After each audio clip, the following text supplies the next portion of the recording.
What's up, guys?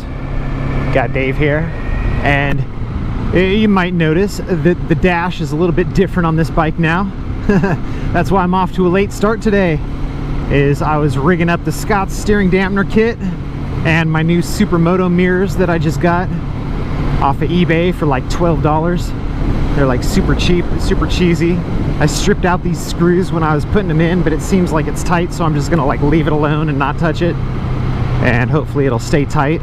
I got two bikes that are super tall, and this is like the second tallest bike that I have, this 701 Supermoto, and the seat height on this bike is like 35.5 inches, and then the handlebar height is like 47.5 inches.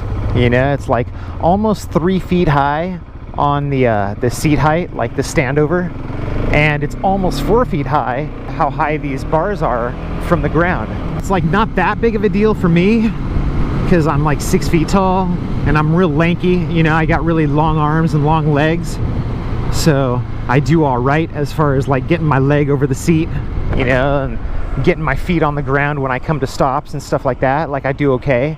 I mean, I still have to tippy toe it, but especially on the Beta, I really have to tippy toe on that bike. It's like a little bit taller of a seat height than this bike by about like 1.5 inches, and then the handlebars are about the same, maybe just like a little bit higher on the Beta, like 1/2 inch higher. It's not the type of bike that you would want to ride if you were a short person or if you had short legs or whatever. You know, it would be a real pain in the butt, especially if like you got stuck on the side of a hill or something and you had a hard time putting your feet down or hitting your back brake to keep you from rolling backward down the hill or whatever. You know, it's like you get in situations, you know, like if you're pulling out of a driveway and your front wheel's in the street and your back tire's still up on the sidewalk kind of thing, and you go to put your feet down and you're like, you know, it's like you feel like the bike's a lot higher than it is. And if you're right on that edge to begin with, then that'll just be like, that's basically, you're gonna drop your bike at that point. There are so many people who would want to ride a bike like this and they're like a foot away from actually like being able to touch the ground. It's not fair. It's really not fair to people that they can't get a bike like this in the standover height of like a Grom. You know what I mean? It's like having a Grom with like 5 or 6 times the horsepower and a really good headlight.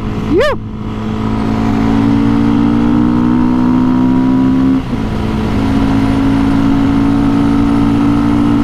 I was rolling it out of the garage and I was like, holy crap, man, this thing weighs like 100 pounds less than the 701, which it does. It weighs 260 instead of 360. And dude, it is such a fun bike, man. It's probably got like almost like I have not been able to find any horsepower ratings on this Beta 500, but I would be willing to bet it's only got slightly less horsepower than that 701. Or maybe it's just the weight of the bike.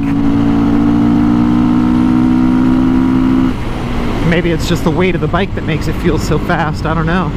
So I just figured I would talk about the Beta and the 701 here. And just, you know, I mean, they're my 2 tallest bikes that I have. Like, the Dukes are pretty low, you know, as far as like the seat height. Like the Duke 690, I think, is like one of the lowest bikes that I have. It's even lower than the Grom. If you're a short person, it sucks, man, because like a lot of the cool bikes out there, a lot of the Supermotos or the Dual Sports, or, you know, a lot of the bikes are a really tall standover height.